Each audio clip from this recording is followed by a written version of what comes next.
चलेगा। हाँ, तो इससे कलयुग की रक्षा करने के लिए जो है सभी ऋषि मुनि चिंतित थे कि अगर कलयुग में ऐसा पाप अधर्म होता रहेगा, इस कलयुग में मनुष्य की रक्षा कैसे हो सकेगी, क्योंकि धर्म की रक्षा कौन कर सकता है? मनुष्य ही कर सकता है। जब मनुष्य ही असुरक्षित रहेंगे तो यह कैसे संभव हो सकता है? तो व्यास जी ने कहा, भैया कि हमारे पुत्र सूत जी हैं, आप उनसे यह प्रश्न कीजिए, जो समर्थ हैं सभी प्रश्नों का उत्तर आपको देंगे। सब लोग जो है सूत भगवान के पास गए और प्रार्थना करने लगे, और प्रार्थना करने के बाद पश्चात जो है सूत भगवान का आगमन हुआ नैमिषारण्य तीर्थ में। जैसे उनका आगमन हुआ, सभी 88,000 ऋषि मुनि खड़े होकर जो है उनका स्वागत कर रहे हैं, अभिनंदन कर रहे हैं कि आवत ही हर से नहीं नयनन देह स्नेह, तुलसी वहां न जाइए जहाँ कंचन बरसे मेघ। भैया कोई भी प्राणी अगर आपके दरवाजे पर जाए तो खूब सम्मान करना चाहिए, इससे आपको खूब आशीर्वाद प्राप्त होता है। आज वह सम्मान पाकर सूत भगवान बड़े प्रसन्न हुए और बड़े खुश हुए और कहते हैं कि हे ऋषि मुनि, आप बताइए, आप चिंतित दिखाई दे रहे हो, क्या बात है, किस शोक सागर में आप डूबे हुए? सब लोग कहने लगे कि हे प्रभु, यह जो कलयुग का समय चल रहा है, इसमें पाप, अत्याचार, अधर्म, यह सब तीव्र गति से जो है बढ़ता चला जा रहा है, और इस कलयुग में यह मनुष्य के लिए सबसे बड़ा खतरा है। ये प्रभु ऐसा कोई उपाय बताइए जिससे यह धर्म की, सृष्टि की और मनुष्य की रक्षा हो सके, ऐसा कोई उपाय या और कोई मार्ग हो तो आप बता सकते हो। सूर्य जी ने कहा कि आप चिंता मत करिए, यही प्रश्न जो है नारद जी विष्णु भगवान से किए थे, और विष्णु भगवान ने नारद जी से जैसा कहा था, हम उसी प्रकार आप लोगों से कह रहे हैं कि एक बार कर तल कर वीणा, हर गुण गावत पहुँचे प्रवीणा, क्षीर सिंधु गवने मुनिना था, जहाँ बसे श्री निवास श्रुति गाथा, हर से उठे उर रमान केता, आसन दीन्हे सिंह समेता। क्षीर यानी कि दूध के सागर में भगवान शयन कर रहे थे, और नीचे भगवान जो है शयन कर रहे थे, पीताम्बर धारण किए हुए हैं, हाथों में शंख चक्र लिए हुए हैं, बनमाला पहले हुए हैं, माता लक्ष्मी जी उनकी सेवा कर रही हैं, अति शोभायमान भगवान दिखाई दे रहे हैं, दिव्यमान दिखाई दे रहे हैं, करोड़ों सूर्य के समान उनकी प्रभा जो है आभा सारे मंडल में गूंज रही है, प्रकाशित हो रही है। ऐसा दृश्य देखकर जो है नारद जी बड़े प्रसन्न हुए, भगवान से प्रार्थना करने लगे, कैसे? इस शंख चक्रम सकरीट कुंडलम सपीत वस्त्रम सरसीरहेक्षणम सहारुवच्छ स्तनकौस्तुभ श्रियम नाम नमामि विष्णु शिरसा चतुर्भुजम। उस समय भगवान का रूप चतुर्भुज रूप था। ऐसा दृश्य देखकर भगवान जो है, नारद जी जो है भगवान से बारंबार प्रणाम कर रहे हैं, और भगवान ने कुछ प्रणाम, उस विनती को स्वीकार किया। दीन दयाल मेरे संभारी हरनाथ मम संकट भारी। जैसे भगवान निद्रा का त्याग किए और जब देखे कि तो अरे तो संत आए हुए हैं, नारद जी एक संत हैं, नारद जी एक ब्राह्मण हैं। हर्ष से उठे और रमा निकेता, रमा मतलब लक्ष्मी के पति भगवान विष्णु हर्षित हो गए, गदगद हो गए कि आज मेरे दरवाजे पर संत जी पधारे हैं, नारद जी पधारे हैं, और भाग्य है ब्राह्मण देवता पधारे हैं।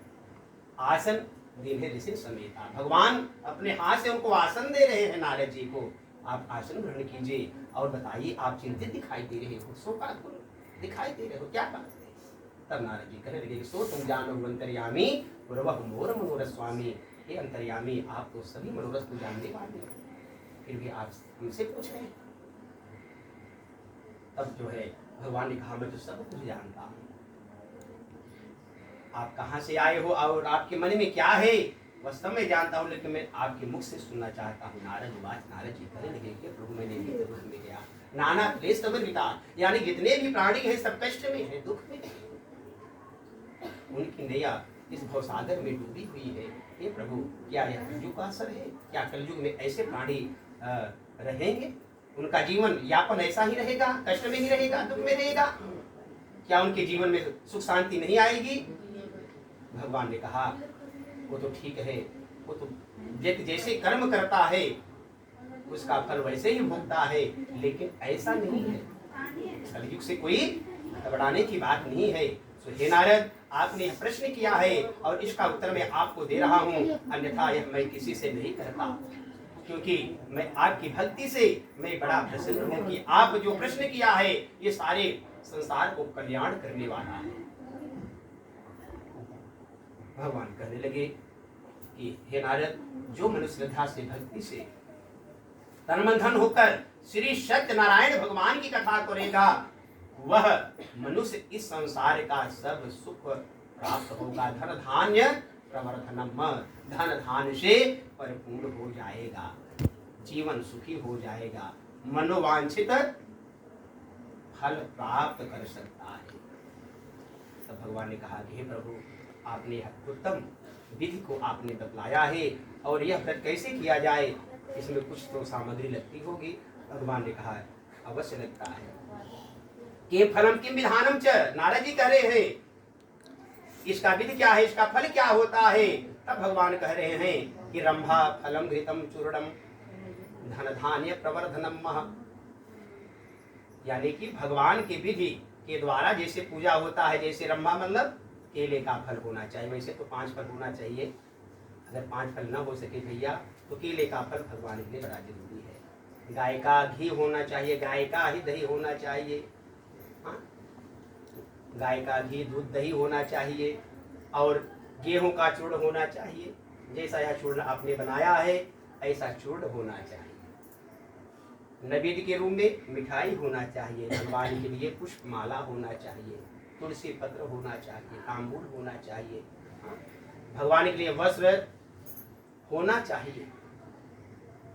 जो यह मनुष्य इस प्रकार से इस सामग्री से भगवान का पूजन करता है वह प्राणी शीघ्र ही इस संसार का सब सुख प्राप्त करता है। तब नारद जी ने कहा हे प्रभु, किस दिन करना चाहिए।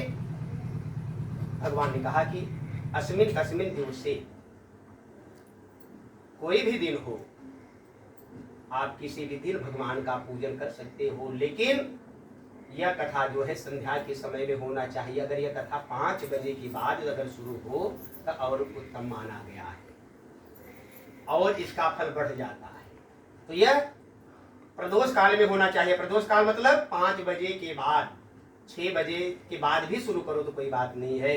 यह 5 बजे 6 बजे के बाद जो है यह कथा प्रारंभ करना चाहिए। प्रदोष काल में संध्या के समय में, संध्या के समय में यह व्रत करना चाहिए। और व्रत करने के पश्चात हे नारद, सबसे पहले जो है ब्राह्मण को भोजन कराना चाहिए, ब्राह्मण को दक्षिणा देना चाहिए, वस्त्र देना चाहिए, ब्राह्मण को सब सम्मान सहित विदाई करना चाहिए, ब्राह्मण प्रसन्न होकर जाना चाहिए।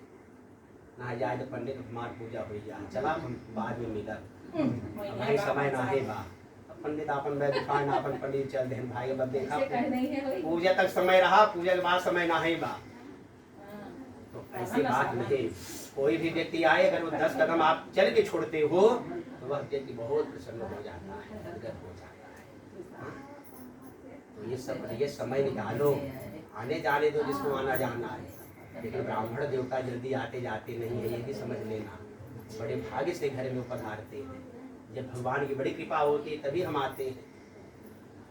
नहीं इतना दिन तो मैं गुप्ता जी के यहाँ रोज आता जाता हूँ भाई, क्यों नहीं आता हूँ, बैठता हूँ।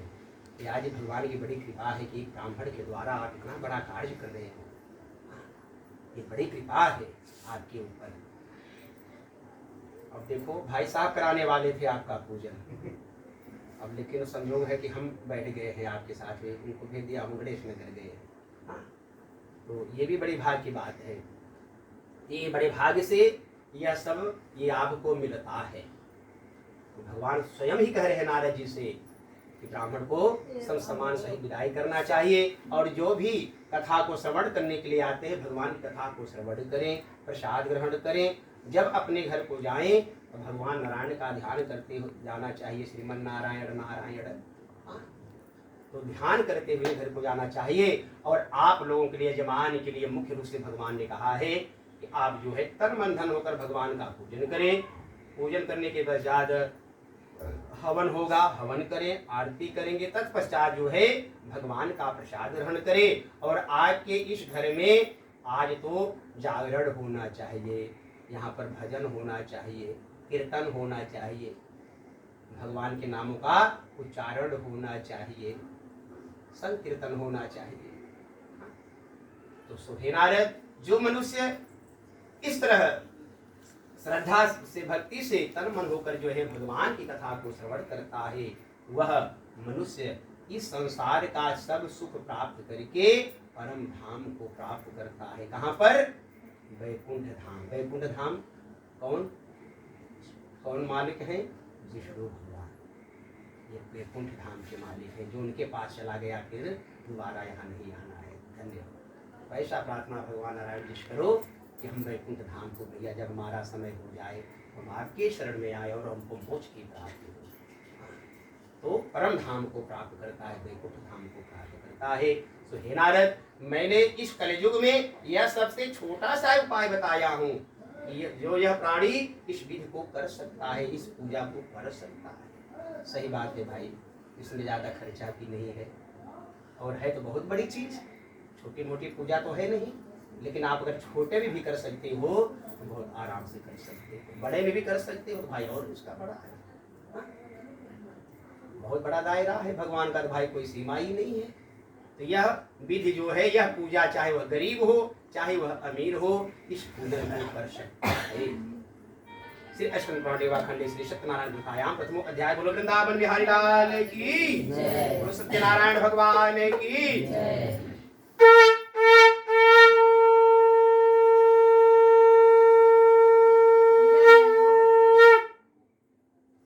छोड़ दो ये भगवान, छोड़ दे। फिर हाथ फूल ले लो, गुप्ता जी फूल ला, तुलसी पत्र ले लो दोनों जने।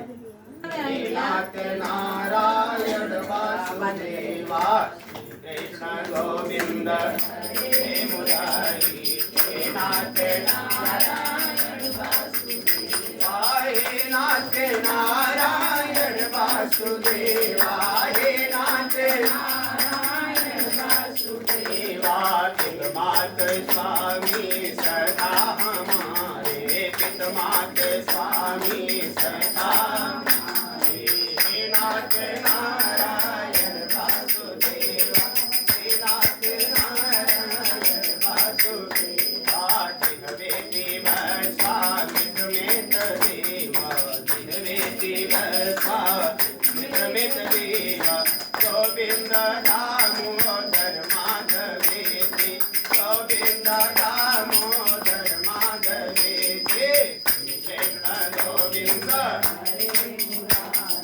हे नाथ नारायण वासुदेवा, हे नाथ नारायण वासुदेवा। गुरु नारायण भगवान की जय। अध्याय सुतवाच, सूत भी कह रहे हैं। अब दूसरे अध्याय में जो है कर्म जो व्यक्ति जैसा करता है उसका फल वैसे प्राप्त करता है। कर्म प्रधान विश्व कर रहा था, जो जस करे तो तस फल चाखा।